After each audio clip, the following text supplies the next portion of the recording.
आज एक बालक आया मेरे से मिलने सुबह, बड़ी प्रसन्नता में बैठा। मैंने कि काय को मुस्कुरा रहे हो? तो बोला घर वालों ने 20 चप्पल मार के भगा दिया। मैंने काय को? बोलो मैंने कहा कि मुझे वृंदावन रहना है, वहीं रहना है, वहीं रह करके भजन करना है। वो पहले भी आया था तो मुझसे बोला, मैंने कहा नहीं, पहले घर वालों से आज्ञा लेके आओ। तो घर गया तो घर वालों ने तो बेचारे को आज्ञा दी नहीं, निकाल दिया घर से।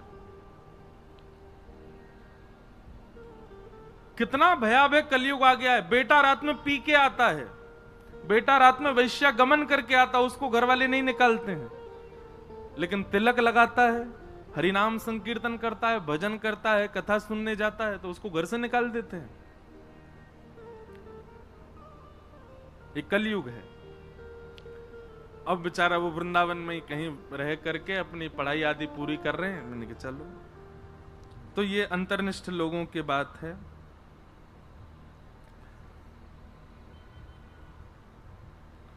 किन्हीं का भाव है कि गोविंद में हृदय अति लग रहा है, श्री राधा रानी में मन नहीं लग रहा, क्या करें? ठाकुर जी आपकी भक्ति से प्रसन्न नहीं है। आप जो भाव अर्पित कर रहे हो उससे शायद ठाकुर जी को कहीं ना कहीं कोई प्रसन्नता नहीं। तो यह बात निश्चित है कि किशोरी जी की भक्ति करो और श्याम सुंदर प्रिय लगने लग जाएं तो किशोरी जी प्रसन्न है। और ठाकुर जी की भक्ति करने लगो और करते करते किशोरी जी का जब कोई वाक्य सुनो, किशोरी जी की कोई लीला सुनो तो नेत्र सजल हो जाए, समझ जाना ठाकुर जी प्रसन्न है। हनुमान जी की भक्ति से यदि हनुमान जी प्रिय लगते हैं, राम जी प्रिय नहीं लगते, तो हनुमान जी प्रसन्न नहीं है आपसे। हनुमान चालीसा का पाठ करते करते करते राम जी से स्नेह हो जाए और राम राम जपते जपते जपते जपते श्री हनुमान जी प्रिय लगने लग जाएं। ये भक्ति का ये एक विपरीत स्वरूप होता है। आप जिसका भजन करो तो उसका प्रिय आपको प्रिय लगे।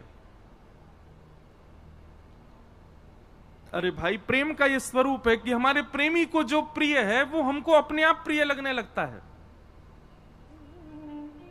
और यदि प्रेमी का प्रेमी प्रिय नहीं लग रहा है, इसका मतलब प्रेमी आपसे प्रसन्न नहीं है, इसीलिए वो अपने प्रेमी की चर्चा आपसे नहीं करता। अब जैसे आपका हमसे प्रेम है और मैं कहूं मुंह तो रसगुल्ला बहुत जोर को लगे, भैया रसगुल्ला ले आओ, गुलाब जामुन ले आओ, जो गोल गोल दिखे वाले कोई वैसे है नहीं, मैं ऐसे ही बोल रहा हूं। तो प्रेम का इस स्वरूप है कि प्रेमी को जो प्रिय आप वही उसके सामने प्रस्तुत करते हो। प्रेमी को जो प्रिय आपको भले वो प्रिय ना हो, फिर भी आप उसके आश्रय में जाकर के थोड़ा चिंतन करते हो, देखते हो अच्छा ठीक है इनको भिंडी सब्जी पसंद है, हम खा के तो देखें कैसी लगती। ठीक वैसे ही अगर आप ठाकुर जी की उपासना करते हैं और किशोरी जी के प्रति आपका भाव नहीं है, तो इसका मतलब यह कि आपकी जो भक्ति है उसमें कहीं तो चूक हो रही है, कहीं तो कुछ आपसे कुछ ऐसा कुछ भाव बन रहा है जिसकी वजह से किशोरी जी के प्रति प्रेम नहीं हो रहा है।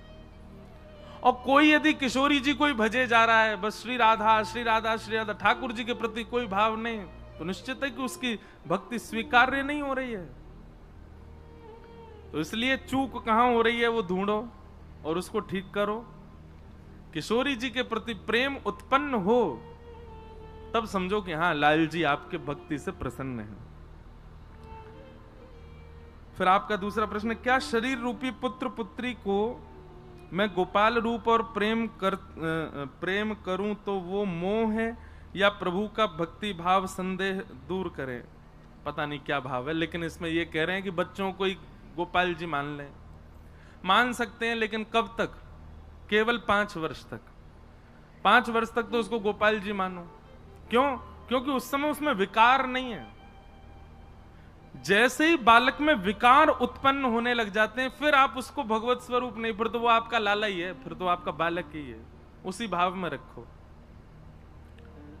उसी भाव से उसको देखो।